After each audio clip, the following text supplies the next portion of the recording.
আসসালামু আলাইকুম। আমরা দীর্ঘ 17 বছর স্বৈরাচার সরকারের নির্যাতনের শিকার। আমি সংগ্রামী বললাম এই জন্যই যে আমার আশেপাশে আমার সামনে যারা আছেন, শুধু যে আমরাই নির্যাতিত হয়েছি তাই নয়, এলাকার যে যেখানে আছে যারা ধানের শীষে মানুষ, যারা ধানের শীষের সমর্থক, তাদের প্রত্যেকের বাড়ি ঘরে তছনছ করে দেওয়া হয়েছে 15টি বছর।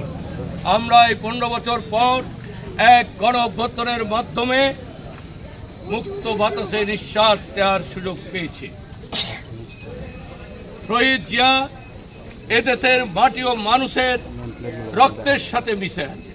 শহীদ জিয়ার অনুসারী বেগম খালেদা জিয়া দীর্ঘদিন কারাবাস করেছেন এই স্বৈরাচার সরকারের ষড়যন্ত্রের মধ্য দিয়ে। এমনকি তাকে স্লো পয়জন করে মেরে ফেলার উদ্যোগও তারা নিতে দ্বিধাবোধ করে নাই।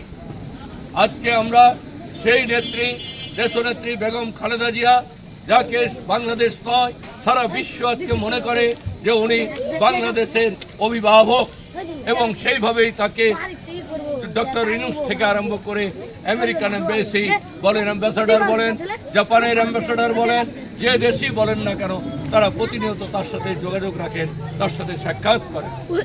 আমরা আজকে ঢাকা ভাইয়ের নেতৃত্বে আপনাদের এলাকায় এসেছি জনাব তারেক রহমানের 31 দফা, বেগম জিয়ার 31 দফা বিতরণের উদ্দেশ্যে। আমরা আশা করব আপনারা সবাই আগের মতোই নির্ভয়ে নির্বিঘ্নে ধানের শীষকে জয়যুক্ত করবেন, ধানের শীষের কথা বলবেন। এখন আর কোনো ভয় নাই, কোনো ভয় ভীতি নিয়ে কথা বলা যাবে না। আমরাকে খোলা মনে কথা বলতে হবে। ধানের শীষ জিন্দাবাদ, ধানের শীষ জিন্দাবাদ। এবার এখানেই আমি শেষ করছি। আসসালামু আলাইকুম।